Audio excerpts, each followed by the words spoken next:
Every night the last person to leave our office locked the front door twice. No one ever explained why. It was just the rule. I'd worked there for nearly 3 years before I even noticed it. Not because it was written anywhere, not because HR mentioned it during onboarding, but because everyone did it, automatically. Our office was on the third floor of a converted warehouse downtown. Exposed brick, open-plan desks. A single glass door at the front that led to a stairwell and the street below. We worked late often. Deadlines, client calls, end-of-quarter crunches. Whoever left last always did the same thing. Lock the door, pause, lock it again. The sound was distinct, a solid click, then another.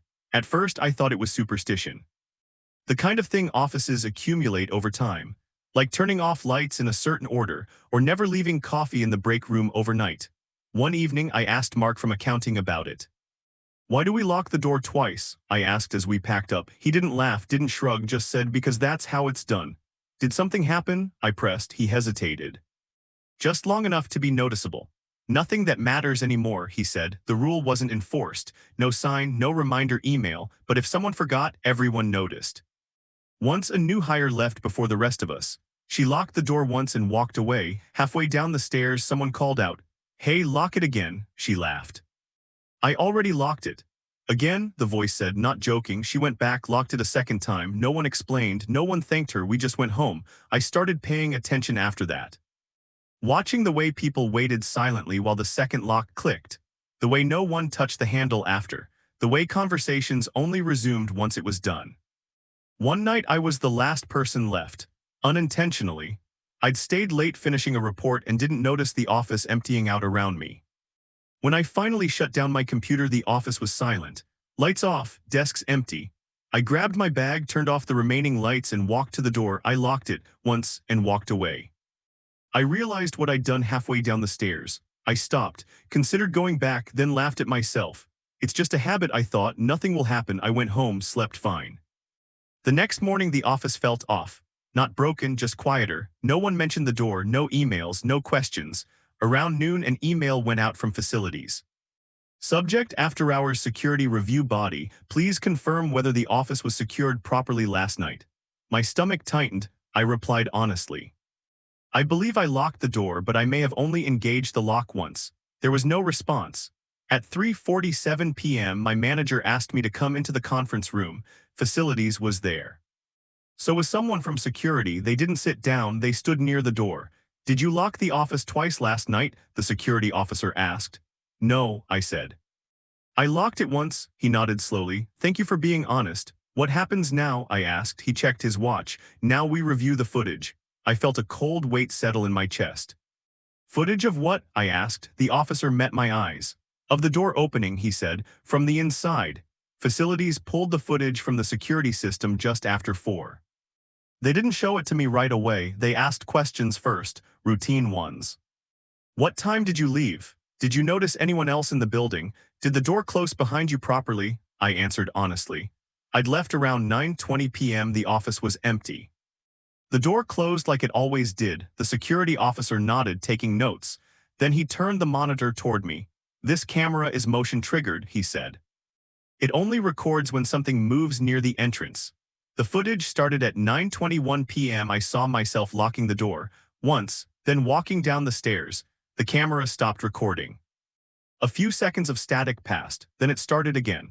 The timestamp read 9:34 p.m., 13 minutes after I'd left. The door handle moved slowly from the inside. There was no badge scan, no key.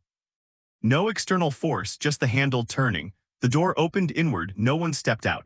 The door stayed open for several seconds, long enough for the camera to keep recording, then it closed. Carefully, the handle moved again, twice, click, click. The room was silent, no one spoke. "Who locked it?" I finally asked. The security officer looked at facilities. Facilities looked at the floor. "It does that sometimes," Facilities said quietly. "What does?" I asked. The officer cleared his throat. "That's why we lock it twice," he said. I stared at the screen. "Are you saying someone was still inside?" "No," he replied, "not someone." They explained it the way offices explain everything, carefully, in fragments, without conclusions. Years ago, the building had been renovated from an older structure.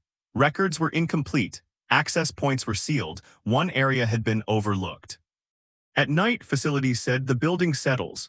That's not what I saw, I said. The officer nodded. I know. They didn't send us home. They didn't call the police. They didn't change the locks. They just reinforced the rule. An email went out that evening. Subject: End of day security procedure. Body: Reminder: the final employee to exit must engage the main door lock twice before departure. This is non-negotiable. No explanation, no apology. That night I stayed late on purpose. I wanted to see if it would happen again. At 9:18 p.m. I locked the door, once, paused, locked it again. I waited. 10 minutes passed, nothing. I unlocked the door just once, stepped inside, locked it again. The lights flickered. I heard movement behind me, not footsteps, pressure, like someone leaning against the door from the other side. The handle twitched. Once, I locked it again, harder. The pressure stopped. The next morning, facilities added something small near the door, almost unnoticeable: a second deadbolt. It wasn't for intruders. It was for whatever tried to leave when the building thought it was empty. I still work there. I still leave late sometimes. And I never forget to lock the door twice. Because I've seen the footage, and I know now, the second lock isn't a habit, it's a signal. That tells the building it's allowed to stay closed. After 7 p.m., the lights in our office shut off automatically. Except on one floor, no one was assigned to it. I worked in a mid-sized corporate building downtown, 12 floors. Shared tenants, normal security, badge access, cameras everywhere. Our company occupied floors 5 and 6. Floor 7 was listed as inactive on the directory. No departments, no names. No reason given. At exactly 7:00 p.m. the building changed. You could feel it. Lights dimmed across occupied floors, elevators slowed. The HVAC system shifted into night mode, replacing white noise with an uncomfortable quiet. It happened every night without exception, except for one thing: floor 7 stayed lit, bright. Fully illuminated. The first time I noticed it, I was working late with a coworker named Jenna. We were packing up around 7:15 when she pointed toward the elevator panel. "Why does 7 still have power?" she asked. I shrugged. "Maintenance maybe?" She shook her head. "They don't run full lighting for maintenance." We rode the elevator down together. As the doors closed, I looked up through the glass wall toward the upper floors. 7 glowed like it was still midday. I forgot about it, for a while. A few weeks later I stayed late alone. Deadline pressure, the office empty except for me. At 7:02 p.m. the lights dimmed. My floor went quiet. I packed up and headed for the elevator. As I waited, I heard movement, footsteps above me. I looked at the panel. The indicator showed 7. The elevator arrived, empty. I stepped inside and pressed L. The doors closed. As we descended, the elevator stopped. At 7, the doors opened. The floor looked active. Lights on, desks occupied, computer screens glowing, but no one moved. People sat at desks facing monitors, standing near printers, gathered near the break room. None of them acknowledged me. I didn't step out. The doors closed. The elevator continued down. The next morning I asked facilities, "Why is floor 7 still operational after hours?" I asked casually. The facilities manager frowned. "7? Yes." He checked the building directory, scrolled. "That floor S not in use," he said. "But the lights, emergency systems," he interrupted. "Sometimes they misfire." That didn't explain the desks or the people. That afternoon I checked the badge logs. I shouldn't have had access, but IT permissions are often messier than anyone admits. Floor 7 showed entries, dozens, every night after 7 p.m. No names, just badge IDs flagged as inactive. At 6:58 p.m. the next evening I stayed. I wanted to see it happen again. At exactly 7:00 the lights dimmed. At 7:01 floor 7 brightened. The elevator dinged softly. And this time it was already on its way up. I didn't mean to ride the elevator back up. That's what I told myself afterward. When the elevator doors opened in the lobby, I stayed inside. My finger hovered over the button panel. The 7 was already lit. The doors closed. The elevator moved upward. It stopped smoothly. No delay, no hesitation, like it had been expecting me. The doors opened onto floor 7. The lights were fully on now, brighter than before. Cleaner. The air smelled faintly of printer toner and something metallic. People were working, typing.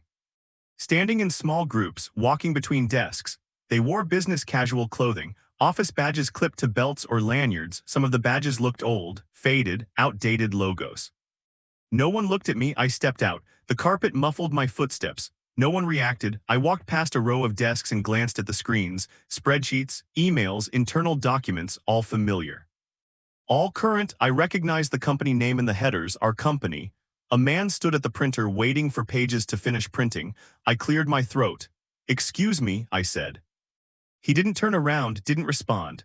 I noticed then that the sound level was wrong, too quiet for a working floor, no overlapping conversations, no laughter, no frustration. Just the steady rhythm of productivity.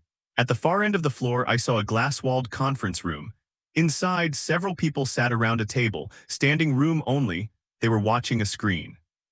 I moved closer, peered through the glass. On the screen was a live security feed, multiple camera angles, stairwells, hallways, entrances, our building. A woman stood at the head of the table, pointing at the screen. Activity has increased, she said calmly. After-hours movement exceeded projections. Someone else responded without looking up from their tablet. Adjust lighting schedules, keep 7 active. I felt my chest tighten. This wasn't a forgotten floor. It was an operational one. A badge reader beeped behind me. I turned. A man stood there, late 40s, gray hair, calm expression. You're not supposed to be here before your shift, he said. My shift, I asked. He glanced at my badge, frowned slightly. Huh, he said. You're still on day schedule. What is this place? I asked. He gestured around. Continuity, he said. When the building goes idle, someone has to stay. Why? I asked. To keep it occupied, he replied. The words landed slowly. What happens if no one's here? I asked. He looked at me then, really looked. Then the building starts making decisions, he said. The elevator dinged behind us. Day staff doesn't notice, he continued. Nights are different. Buildings remember when they're empty. I backed toward the elevator. I don't work here, I said. He smiled politely. You will, he said. Everyone does eventually. The doors closed. The elevator descended. The next morning, floor 7 was dark, inactive, listed as unused on the directory. I checked the badge logs again. Floor 7 showed activity the night before, dozens of entries, including mine, at 7:01 p.m. No exit recorded. I left early that day, packed my things. Told my manager I was taking a personal day. That night at home, I received an email from HR. Subject, schedule adjustment body, your availability has been updated to include evening coverage. Details to follow. I never replied, I never went back. But sometimes when I pass the building after dark, I look up. Floor 7 is still lit, and I understand now. No one works there after 7 p.m. They stay there so the rest of us can leave. There was a desk in our office no one was allowed to sit at, not officially. There was no sign, no tape, no HR notice, but everyone knew. It sat near the back of the open floor plan, close enough to the windows that the late afternoon light would hit it just right. Clean desk, working monitor, docking station plugged in. Chair pushed in neatly every night. It looked ready, just unused. I noticed it during my first week. Is that desk free? I asked my manager casually, pointing toward it during a walkthrough. She didn't answer right away. Instead, she adjusted the papers in her hands and said, We're not assigning that one right now. Why not? I asked. It's still in the system, she replied. That was it, no follow-up. At first, I assumed it was an IT thing. Broken network port, pending asset removal, someone on extended leave. Offices are full of half-finished processes. But months passed, then a year, people were hired, people left, desks shifted, but that one stayed exactly the same. What bothered me wasn't that no one sat there, it was that the desk was active. The monitor turned on every morning at 8:59 a.m. logged in automatically. Email client open, calendar visible. Every night at 6:30 it logged out, screen went dark, chair still untouched. One evening while working late I noticed something else. At 7:12 p.m. an email notification popped up on that screen, then another. I leaned closer. The sender name was familiar, too familiar. It was the name of an employee who'd been fired 2 years earlier. I recognized it because HR still used his termination case as an example during compliance training, not because of misconduct, but because he'd failed to disengage. The email preview read, following up on the deliverable. I asked it the next morning, casually, Hey, whose desk is that in the back? I said. The one that still logs in. The technician didn't look at me. Which one? He asked. The empty one. He stopped typing, then said, That account is locked. But it logs in every day, I said. He finally turned, looked at me carefully. It shouldn't, he said. That afternoon, HR sent out a reminder email. Subject, desk assignments body, please refrain from using unassigned workstations. All seating is intentional, no mention of which desks, just unassigned ones. That night I stayed late again, on purpose. At 6:45 p.m. most people had gone, the office quieted. Lights dimmed slightly. The empty desk's monitor turned on, logged in. The chair rolled back just a few inches. I froze, stared, no one was there. At 7:00 p.m. typing started, soft, measured. Steady, I backed away slowly, heart pounding. The typing stopped. An email notification appeared on my screen from the same name. The subject line reads, "Still waiting for reassignment." I didn't open it. The next morning, facilities moved the desk, not removed it, just shifted it closer to the wall, further from the rest of us. It sent a follow-up email, "Account activity resolved. Please do not escalate further," but the desk still logged in, still logged out, still waited, and that's when I realized the truth. The desk wasn't unassigned, it was reserved. After the email, I stopped staying late, not consciously. My body just reacted before my mind could argue. I packed up earlier, left with the others, avoided looking toward the back of the office.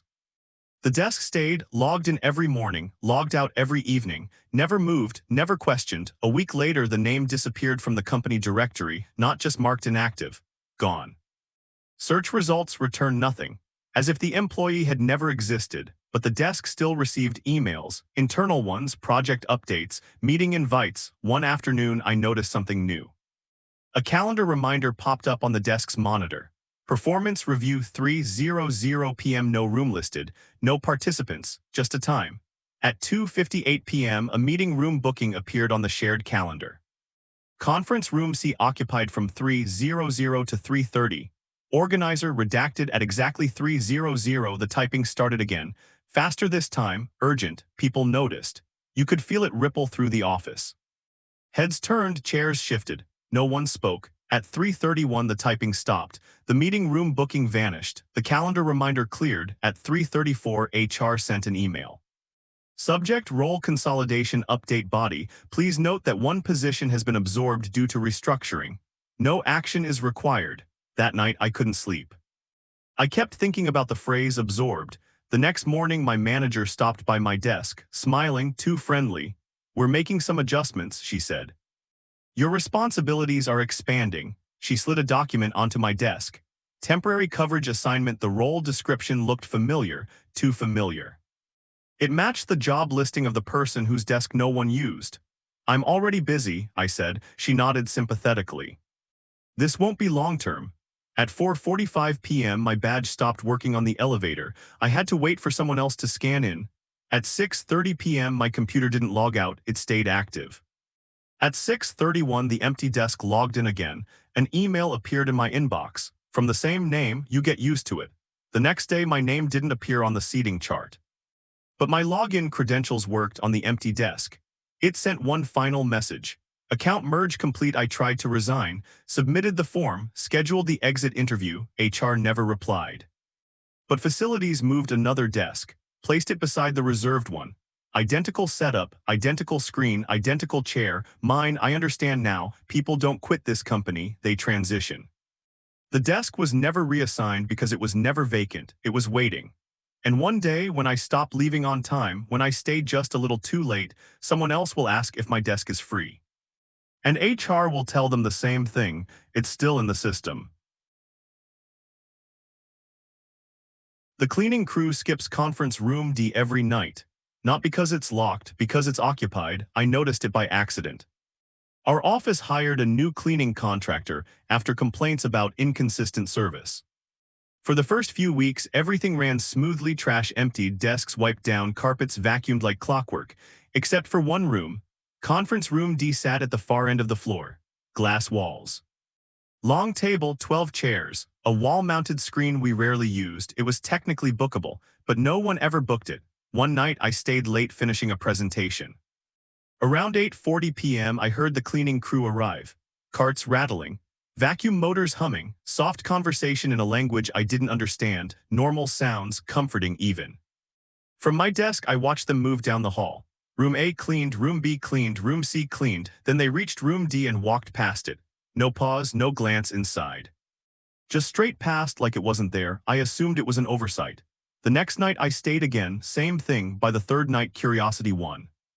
I stopped one of the cleaners, a middle-aged man who always nodded politely but never spoke much English. "Hey," I said gently, "you missed that room."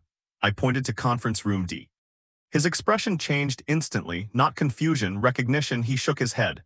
"No," he said quietly, "room busy." "Busy?" I repeated, confused. "There's no one in there." He didn't argue. Just repeated slower this time, "Room busy." Then he pushed his cart away. The next morning I checked the booking calendar. Conference room D was empty, no reservations, no holds. I asked my manager about it. "Why doesn't anyone use room D?" I asked casually. She didn't look up from her screen. "People prefer the others. But it's never booked." She paused. Then said, "It's unofficially unavailable." "What does that mean?" She sighed. "Facilities handles it." Facilities told me the room was operational, projector worked, HVAC fine. "No maintenance tickets." "It's just not assigned," the facilities manager said. That night I stayed late again. I wanted to see for myself. At 9:12 p.m. the office was empty, lights dimmed. Silence settled in. I walked toward conference room D. As I approached, I noticed something subtle. The lights inside were on, not bright, just enough to show silhouettes. Chairs were pulled out. Not all of them. Three. The screen at the front of the room glowed faintly. Active. I pressed my hand against the glass. The room was warm. I knocked lightly. No response, but I heard movement. Not footsteps shifting, like people adjusting in their seats. Behind me I heard the cleaning cart stop. "You should not go in," the cleaner said softly. "Why?" I asked, not turning around. "Meeting," he said, "always meeting." I looked back at the room. The screen flickered, changed, text appeared, white letters on a dark background. "Agenda in progress." I felt a chill crawl up my spine. "Who's meeting?" I asked. The cleaner was already gone. At 9:30 p.m. the lights inside conference room D turned off. The next morning facilities sent an email. Subject: after hours cleaning adjustment body. Conference room D is exempt from nightly cleaning. Please do not enter after hours. No explanation, no reason, and that's when I understood. The room wasn't avoided because something bad happened there. It was avoided because something was still happening. After the email went out, no one mentioned conference room D again. Not in meetings, not in passing conversation, not even as a joke. The room simply stopped existing in casual speech. People said the small conference room, or the one by the windows, or avoided naming rooms altogether, as if calling it by name might make it visible. But the lights kept turning on at night. Always after 7 p.m., always dim, always warm. I started checking the booking calendar daily. Conference room D never showed a reservation, but every night at 8:00 p.m. a gray block appeared briefly. No title, no organizer, no attendees. It vanished by morning. One evening I stayed later than usual, not intentionally. Time slipped, deadlines piled up. At 8:17 p.m. the office emptied. The building entered night mode. I was packing up when I heard voices. Low, muffled, coming from the direction of conference room D. I froze, listened. It sounded like discussion, not argument.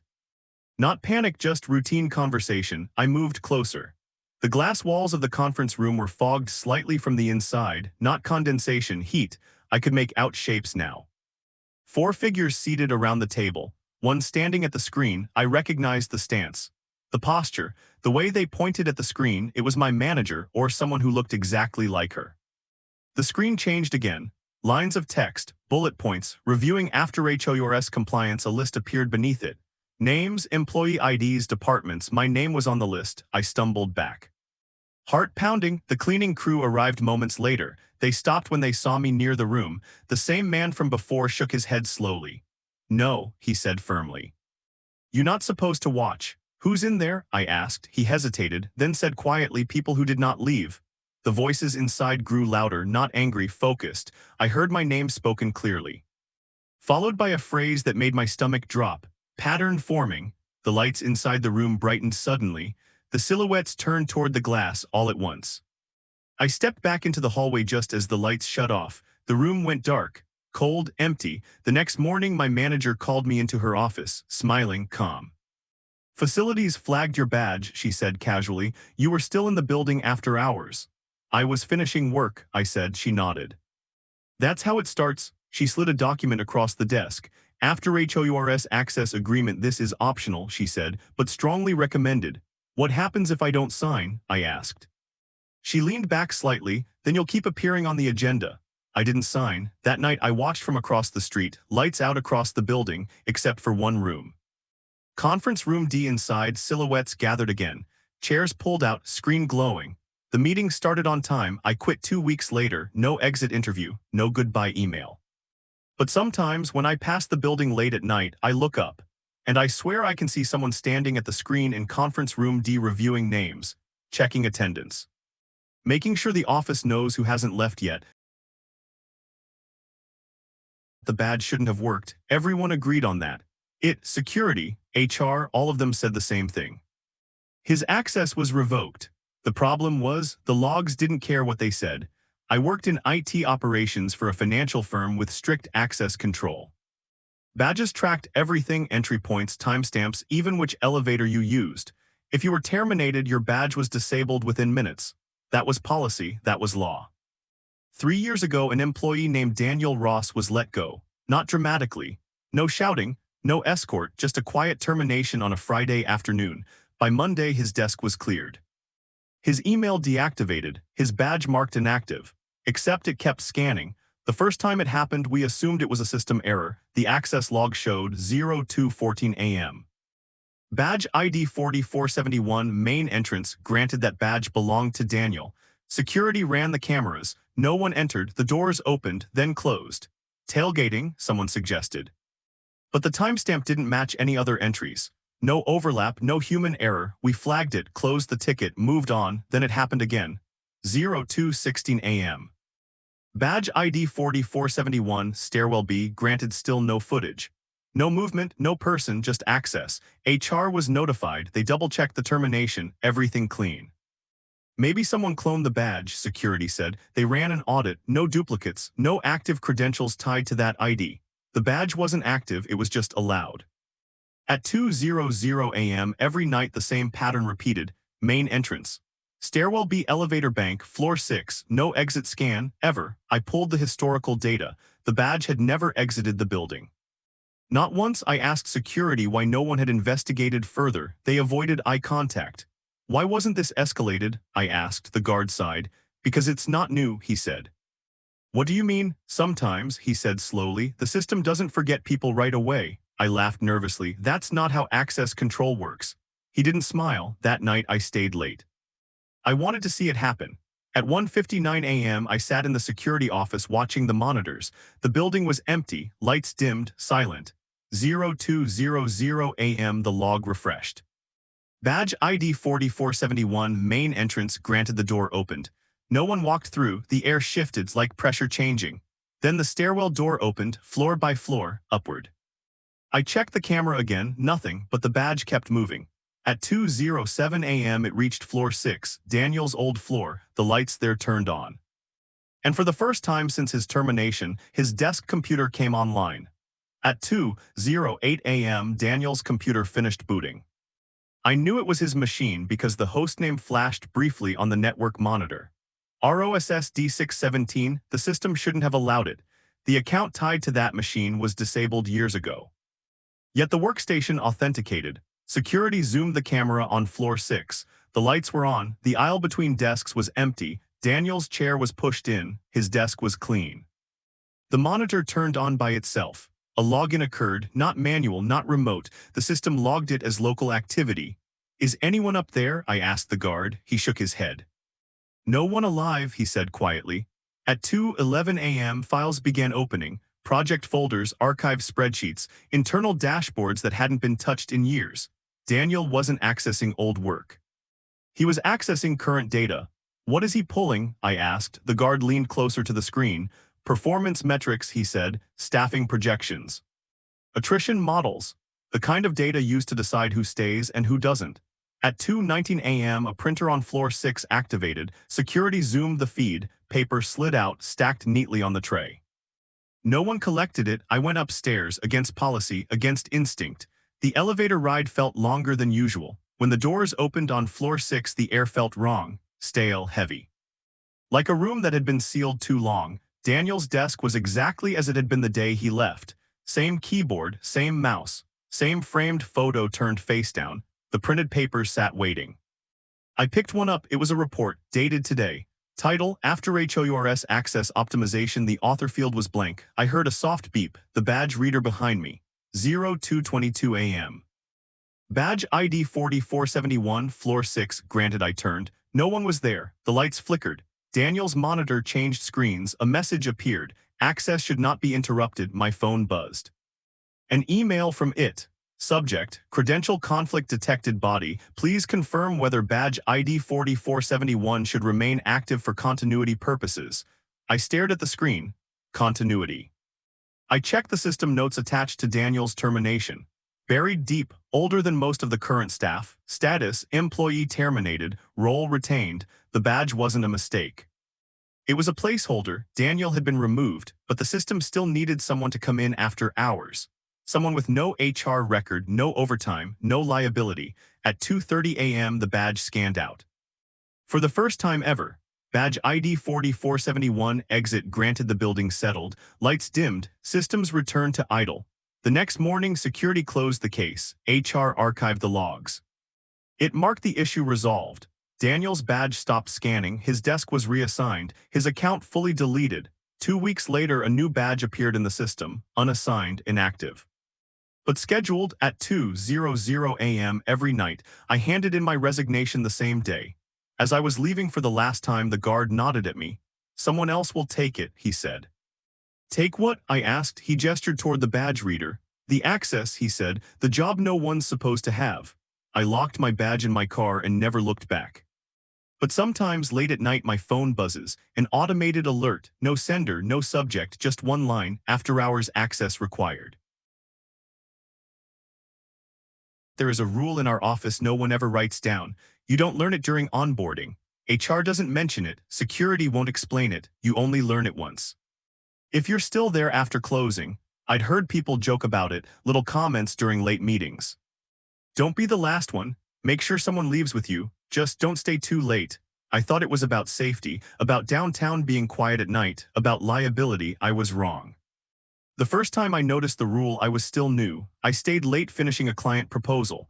Around 8:30 p.m. my manager passed by my desk. You heading out? She asked. In a bit, I said. She paused, then said, try not to be alone. She didn't wait for a reply. At 9:00 p.m. the office was empty. I didn't notice at first. The lights were still on, the HVAC still hummed. My computer worked fine, but something had changed.